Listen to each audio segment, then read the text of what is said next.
Bonsoir, aujourd'hui nous revenons sur la question des tarifs en compagnie du président Trump et du président Macron. Alors Mr. Trump, on parle beaucoup de... Pardon? J'ai pas entendu. Qu'est-ce qu'on dit? Qu'est-ce qu'on dit? Euh...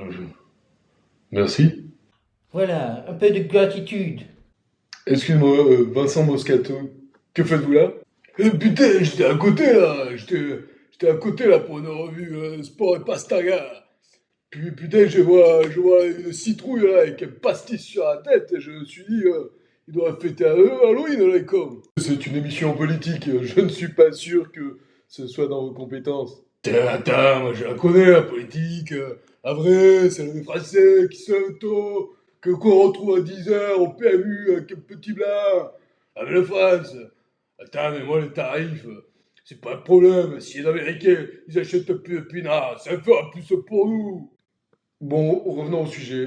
Mr. Trump, on parle beaucoup de vos augmentations des tarifs, donc des taxes d'importation et de la guerre commerciale que cela peut engendrer. En soi, un risque majeur de déstabilisation de la mondialisation. Moi, j'ai fait le business. Et vous savez combien de milliards j'ai fait avec le business? J'en ai fait beaucoup, beaucoup, beaucoup, beaucoup, énormément. J'ai tout appris aux plus grands. Bezos, Steve Jobs, Henry Ford, c'est les Trump qui leur ont appris le business. Et les tarifs? Moi, j'en mets depuis que je suis tout petit. Et tout le monde a toujours été très heureux de mes tarifs. Alors, si je peux me permettre. C'est sûr, que Manu, ça doit lui faire moins qu'il n'a pas mis un tarif à la Brigitte. Tout d'abord, notre relation est très profonde. C'est un amour platonique, basé sur l'échange, le... Te fatigue pas, on a compris là. Oui, donc, monsieur Macron, les tarifs? Mes chers compatriotes, l'heure est grave. Le monde se divise. Le danger est présent partout. Monsieur Macron, les tarifs? Mais j'y viens. Les tarifs, c'est le risque d'arrêter les échanges internationaux qui ont toujours été un facteur de la paix. Si ça s'arrête, alors nos enfants ne pourront pas vivre des dividendes de la paix. Putain, Manu, arrête d'essayer de faire peur, fais pas le corps. T'as le Covid, la Russie, maintenant les tarifs. Putain, mais j'ai l'impression d'avoir Pierre Richard dans le gladiateur, là. Ça tient pas debout, quoi. Mais ce sont de vraies menaces. Ouais, arrête de te pignoler, fais comme moi, agis. Mais j'agis. Nous avons fait des investissements considérables dans le futur, dans la technologie, dans l'agriculture, dans... Le futur, ça fait 8 ans qu'il était là, mon futur c'est today. Moi, je fais rentrer des trillions de cash. En attendant, aujourd'hui, la cote de vos entreprises dégringole. Attends, Manu, merde. 1000 milliards de dettes, mais qu'est-ce que tu fous, putain? Nous sommes la start-up nation. Nous investissons dans les technologies, l'infrastructure. Ouais, mais moi, j'ai investi dans des femmes plus jeunes, et c'est pas pour autant qu'elle fait mieux à bouffer. Le gain aujourd'hui ne doit pas être aux dépens de nos enfants, de l'environnement.